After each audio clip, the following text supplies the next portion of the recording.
ये कहानी एक सच्ची घटना पर बेस है जिसमें सरोगेसी के थ्रू मां बनने वाले लड़कियों के बीच में एक यशोदा नाम की लड़की पहुंच जाता है। यशोदा ने उस सेंटर में आज तक किसी बच्चे को जन्म देते हुए नहीं देखा और ना ही उनकी माँ को दोबारा देखा। कहानी काफ़ी इंटरेस्टिंग है। तो मूवी की शुरुआत में हम एक एक्ट्रेस को देखते हैं जिसका नाम ओलिविया होता है। वो एक पूल में नहा रहा होता है। तभी दो आवारा लड़का उसका पीछा करता है और उसके साथ कुछ गलत काम करने की सोचता है, इसलिए वो उसके ड्रिंक में एक ड्रग्स मिला देता है। उस ड्रिंक को पीने के बाद ओलिविया की मौत हो जाता है और उसके चेहरे पे अजीब से रैशेस बन जाता है। जब पुलिस इन्वेस्टिगेशन करता है तो उन्हें ओलिविया की ऑटोप्सी रिपोर्ट से पता चलता है कि उसकी मौत 2 ड्रग्स के हाई डोज लेने की वजह से हुई है, जिसमें एक ड्रग्स का नाम है LSD, बट दूसरी ड्रग्स के बारे में उन्हें कुछ पता नहीं चलता। उसके बाद हम इस मूवी की मेन कैरेक्टर यशोदा को देखते हैं जो एक हॉस्पिटल में आता है और यहाँ हमें पता चलता है कि वो 3 महीने की प्रेग्नेंट है। दरअसल यशोदा पैसों के लिए सरोगेसी मदद बनी है, यानी कि ये बच्चा पैदा होते ही किसी और के पास चला जाएगा और उसके बदले में यशोदा को पैसे मिलेंगे। यशोदा चेकअप के लिए अंदर जाता है, तब डॉक्टर उसे कहता है कि कंपनी वाले आधे पैसे देकर तुम्हें अपने साथ ले जाएंगे। यशोदा की एक छोटी बहन भी होता है और उसे कोई गंभीर बीमारी है जिसके इलाज के लिए उसे पैसों की बहुत ज़रूरत है, इसलिए यशोदा सरोगेट माँ बनी है। अगले दिन यशोदा के घर में एक आदमी पैसों से भरा हुआ एक बैग लेकर आता है और गाड़ी में बैठाकर उसे बेहोशी वाली दवा खिला देता है। उसके बाद जब यशोदा की आँख खुलता है तो वो अपने आप को एक कंपनी में पाते हैं जिसके बारे में डॉक्टर उसे बता रहा था और उस कंपनी का नाम है एबा। वहाँ मधु नाम की एक लड़की आती है जो यशोदा को समझाती है कि यहाँ पर किस तरह रहना और खाना पीना है। यहाँ मधु यशोदा से कहते हैं कि जब तुम्हारी डिलीवरी हो जाएगी तो तुम्हें बाकी की पैसे भी मिल जाएंगे और फिर तुम घर जा सकती हो। दूसरी तरफ एक डॉक्टर पुलिस ऑफिसर ऋषि को रिपोर्ट देते हुए कहता है कि शिव की मौत दम घुटने से हुई है। तब ऋषि कहता है कि शिव की मौत तो ब्लास्ट होने की वजह से हुई है। यहाँ ये लोग जिस शिव की बात कर रहे हैं उसकी मौत उसी दिन हुई थी जिस दिन कंपनी वाले यशोदा को ले जा रहे थे, लेकिन शिव की मौत कार में ब्लास्ट की वजह से हुई थी और उसके साथ आरुषि नाम का एक मॉडल भी था। तब डॉक्टर ऋषि से कहता है कि कार में ब्लास्ट हुआ था, लेकिन कार में एयरबैग काम न करने की वजह से शिव की मौत हुआ है। और ये सारी बातें ऑफिसर ऋषि कमिश्नर को इन्फॉर्म करता है। कमिश्नर कहता है कि हमें मीडिया को बुलाकर इस केस को क्लोज कर देना चाहिए, लेकिन ऋषि उन्हें ऐसा करने से मना करता है और कहता है कि मुझे थोड़ा और टाइम दीजिए, मैं शिव की मौत का सच जानकर ही रहूँगा और मुझे इस केस के लिए किसी एक्सपर्ट की ज़रूरत है। मेरी नज़र वासुदेव सर पर है जो कि पुलिस को ट्रेनिंग देते हैं। फिर कमिश्नर ऋषि को ये परमिशन दे देता है। दूसरी तरफ सुधा नाम की एक वार्डन यशोदा को स्कैनिंग के लिए लेकर जाती है। स्कैनिंग की रूम में गौतम नाम का एक डॉक्टर होता है जो वहाँ मौजूद सरोगेसी माँ बनी लड़कियों की स्कैनिंग करता है। धीरे धीरे यशोदा और गौतम एक दूसरे को पसंद करने लगता है। एक दिन जब सभी सरोगेट मदर खाने की टेबल पे होता है तो सभी अपना एक दूसरे से इंट्रोडक्शन करवाता है। किसी का 8 मंथ चल रहा है तो किसी का 6 मंथ, जिनका नाम तेजू, नीला, काजल और जेनी होता है। शुरू में तो यशोदा उनके साथ कंफर्टेबल नहीं हो पाता, लेकिन बाद में ये सब दोस्त बन जाते हैं और एक दूसरे के साथ रहने लगता है। एक दिन तेजू यशोदा की रैगिंग के लिए जोनतू से सिगरेट की पैकेट लाने को कहता है क्योंकि जोनतू में पेशेंट का जाना मना था। तेजू ने तो ये सब मज़ा लेने के लिए कहा था, लेकिन जब यशोदा जोनतू में जाता है तो वहाँ का सिक्योरिटी ऑफिसर यशोदा को देख लेता है और उसे वार्न करने लगता है। तभी वहाँ डॉक्टर गौतम भी आ जाता है और वो यशोदा को वहाँ से बाहर ले जाता है और उसे समझाता है कि यहाँ पर सिर्फ डॉक्टर और स्टाफ के लोग ही आ सकते हैं, पेशेंट का आना यहाँ मना है। उधर वासुदेव सर शिव रेड्डी की कार को देखकर बताता है कि ये तो एक प्री प्लान मर्डर है क्योंकि कार की सारे एयरबैग केमिकल से इंजेक्ट किया गया था। फिर वासुदेव सर कहता है कि हो सकता है कि ये मर्डर शिव के साथ बेथा मॉडल के लिए हो, क्योंकि अगर वो सिर्फ शिव को मारना चाहते थे तो कुछ दिन पहले वो अकेला भी सफ़र कर रहा था। उसके बाद ये लोग उस मॉडल आरुषि के घर जाता है और उसके लैपटॉप की मदद से जांच पड़ताल करता है, जिसे उन्हें एक साइड से बंदे की वीडियो मिलता है। ये बंदा हमेशा आरुषि को बताता था कि कौन सा ब्यूटी प्रोडक्ट प्रमोट करना है और किसको नहीं करना। रिसेंटली आरुषि के पास एक ब्यूटी प्रोडक्ट का प्रमोशन आया था जिसे इस बंदे ने मना करने के लिए कहा था क्योंकि उन लोगों ने ये नहीं बताया था कि इस प्रोडक्ट को बनाने में किस चीज़ का यूज़ किया गया है। फिर ऋषि और बासु सर उस ब्यूटी कंपनी के पास जाता है जहाँ एक बंदा होता है जिसका पिता सेंट्रल मिनिस्टर होता है। दूसरी तरफ वार्डन सुधा का एक्सेस कार्ड कोई चुरा लेता है जिसकी वजह से वो काफ़ी परेशान होता है। दरअसल उसका एक्सेस कार्ड यशोदा ने ही चुराया था। दूसरी ओर पुलिस वाले उस बंदे के घर जाता है जिसने ब्यूटी प्रोडक्ट को प्रमोट करने से आरुषि को मना किया था, लेकिन वो बंदा तो पहले से ही मरा हुआ था अपने ही घर में। जब पुलिस घर की तलाशी लेता है तो उन्हें फ्रिज में एक केमिकल मिलता है। उसके बाद ऋषि उस केमिकल को अपने फ्रेंड के पास भेज देता है उसे टेस्ट करवाने के लिए। फिर वो फ्रेंड ऋषि को कॉल करके बताता है कि कुछ दिन पहले जो ओलिविया नाम की एक्ट्रेस का मर्डर हुआ था, उसकी बॉडी में भी एक मिस्टीरियस केमिकल पाया गया था, और जो तुमने मुझे सैंपल दिया है वो भी कुछ इसी तरह है। इस केमिकल को थोड़ी और जांच करके मैं तुम्हें रिपोर्ट भेजता हूँ। लेकिन उसी टाइम कोई अननोन पर्सन ऋषि की फ्रेंड को मार देता है, और अब सारी लड़कियां आपस में यहाँ आने की स्टोरी बताती है, जिसमें तेजू बताता है कि बचपन से उसके पेरेंट्स चाहते थे कि उन्हें एक लड़का पैदा हो, लेकिन लड़की होने पर उन्हें बहुत बुरा लगता है। तब से तेजू एक लड़का होने की कोशिश कर रहा है, और अपने पेरेंट्स का कर्ज चुकाने के लिए ही तेजू ने ये ऑप्शन चुना था। उसके बाद काजल अपनी स्टोरी बताती है। उसका जन्म एक रेड लाइट एरिया में हुआ था और उसकी माँ एक प्रोस्टिट्यूट थी, लेकिन काजल की पैदा होने की बार से उसकी माँ उसे उस माहौल से दूर रखना चाहता था, इसलिए उन्होंने उसे गाँव भेज दिया। और काजल यहाँ इसलिए आई थी ताकि वो यहाँ मिलने वाले पैसों से अपनी माँ को उस रेड लाइट एरिया से बाहर निकल सके। जेनी वहाँ सिर्फ इसलिए आई थी ताकि वो वहाँ मिलने वाले पैसों से एक आईफोन खरीद सके। ये सुनकर सभी हंसने लगता है। अगले दिन काजल को अचानक से लेबर पेन होने लगता है, इसलिए उन्हें जल्दी से ऑपरेशन थिएटर में लेकर जाया जाता है, जो कि जून 2 में होता है। तभी नीला यशोदा को अपनी स्टोरी बताती है कि वो कठपुतली का खेल दिखाने वाले परिवार से है। उसने हमेशा से कृष्ण की कहानियाँ सुनी है। उसे हमेशा ऐसा लगता था कि भगवान कृष्ण उसके बेटे के रूप में उसके कोख से जन्म लेंगे, लेकिन जब उसकी शादी होती है तब उसे डॉक्टर से पता चलता है कि उसके हस्बैंड के साथ कभी भी बच्चा पैदा नहीं कर पाएगी। तभी उसे सरोगेट मदर बनने की भी ऑफर मिला, जिससे वो बहुत खुश हो गई थी और अपने कोख से कृष्णा को जन्म दे सकती थी। वो बस एक बार अपने बेटे का चेहरा देखना चाहता था। इधर मधु सबको बताती है कि काजल का बच्चा उसके पेट के अंदर ही मर गया है। किसी तरह उन्होंने उसकी जान बचाकर उसे घर वापस भेज दिया है।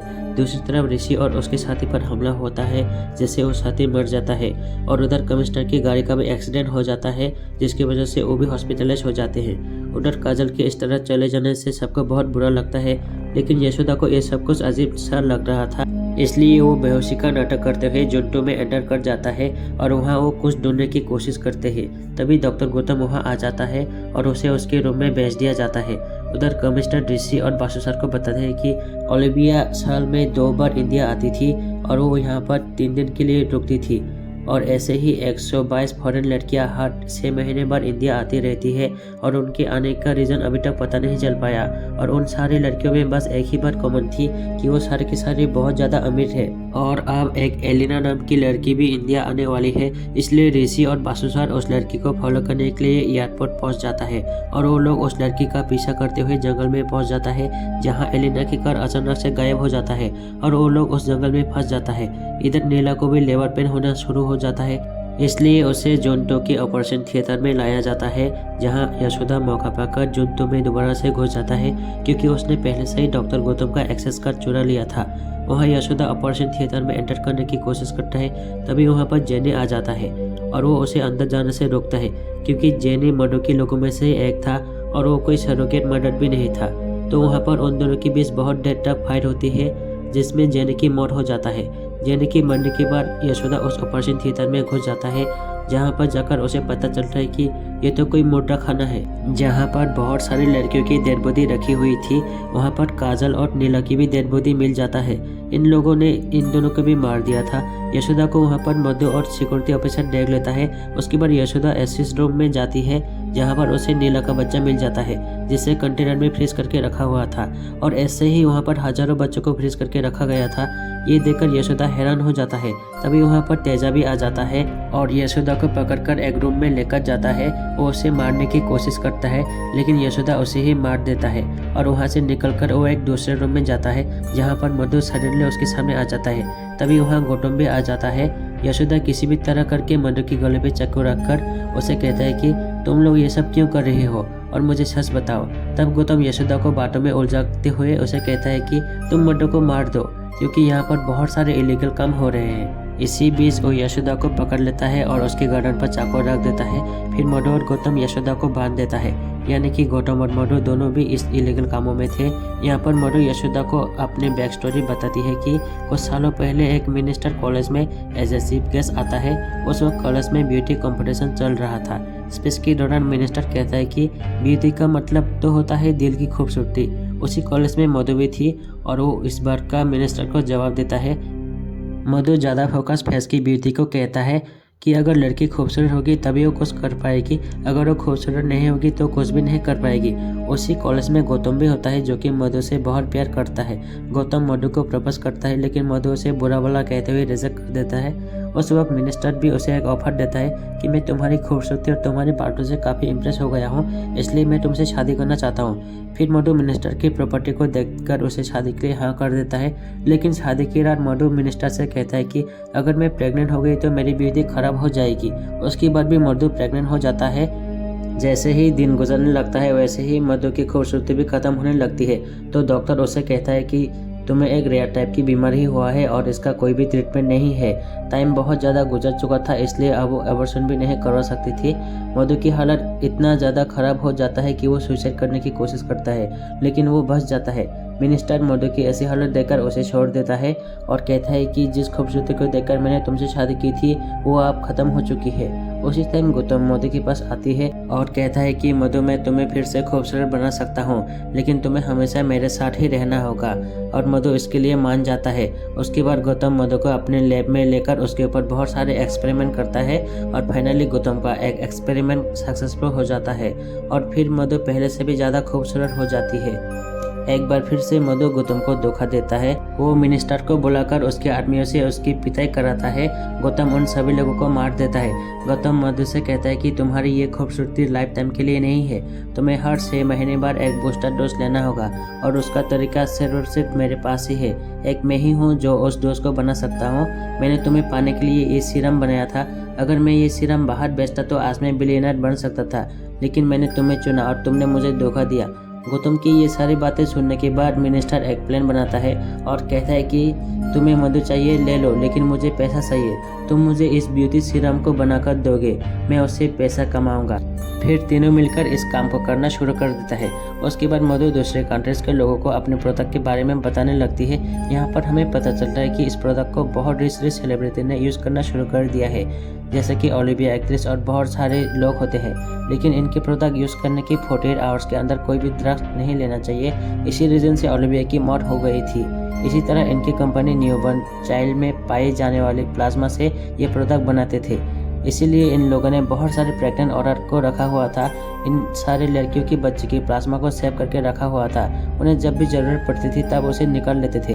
और वो मरी हुई आरुषि इनके इस प्रोडक्ट के बारे में इन्वेस्टिगेशन कर रहा था, इसलिए मधु और उसके कंपनी वाले ने मिलकर उसे मरवा दिया था। इन कामों में जो भी रुकावट बना उन्होंने उसे रास्ते से हटा दिया था। फिर किसी तरह करके यशोदा वहां से भागने की कोशिश करता है। दूसरी ओर ऋषि और उसकी टीम को पता चलता है कि कमिश्नर भी इन सब कामों में शामिल है। ये कमिश्नर इनके साथ रहते हुए मधु और उसकी टीम को इन्फॉर्मेशन देता था, इसलिए मधु और मिनिस्टर इन सब को अपने रास्ते से हटाना चाहते थे। गौतम एक बार फिर से यशोदा को पकड़ लेता है, लेकिन इस बार यशोदा उसके ही ऊपर गन रख देता है। दरअसल यशोदा एक ट्रेन पुलिस ऑफिसर है, यानी कि यशोदा ने जब ट्रेनिंग खत्म करने के बाद ड्यूटी ज्वाइन करने गई थी तो वहाँ पर पुलिस ऑफिसर ने उसे अपने पास एक रात गुजारने को कहा था। अगर वो ऐसा नहीं करेगा तो बदले में उसके पैसे देने होंगे, तभी वो उसे ज्वाइन होने देगा। जब ये बार यशोदा की बहन को पता चलता है तो वो सोच लेती है कि वो बहुत सारे पैसा सेव करेगी और अपने बहन को पुलिस में ज्वाइन करवा के ही रहूँगी। द्वीप में इन्वेस्टिगेट करने पर यह पता चलता है कि यशोदा की बहन ने सरोगेट मदर बनने का फैसला लिया था, लेकिन यशोदा की बहन को वो हॉस्पिटल वाले किसी दूसरी जगह लेकर गए थे। उसके बाद यशोदा ये फैसला करता है कि वो खुद सरोगेट मदर बनकर इनका काम खत्म करेगी और अपने बहन को बचाकर वापस लाएगी। इसी तरह से यशोदा ने जिस दिन से यहाँ आई थी उसने हर चीज़ को बहुत अच्छे से देखा है कि कैमरा कहाँ पर है। तभी यशोदा के पास कोस्ट गार्ड्स आता है और उसे मारने की कोशिश करता है, लेकिन यशोदा उन्हें मार देता है। दूसरी तरफ ऋषि और उसकी टीम कमिश्नर का भी काम खत्म कर देता है। इसी तरह यशोदा वहाँ मौजूद सभी गार्ड्स को मारकर सभी लड़कियों को बचा लेता है। यहाँ पर हमें ये बात पता चलता है कि मधु ने खुद को खूबसूरत करने के लिए अपने ही बच्चे का प्लाज्मा लिया था। इसी तरह मधु ने अपने ही बच्चे का प्लाज्मा यूज करके खुद के लिए खूबसूरती हासिल की थी। इस बार का पता चलते ही उन लड़कियों को मधु पर गुस्सा आने लगता है। फिर वो सभी लड़कियाँ मिलकर मधु को खाई से गिराकर मारने के लिए छोड़ देता है और यहीं पर ये मूवी खत्म हो जाती है।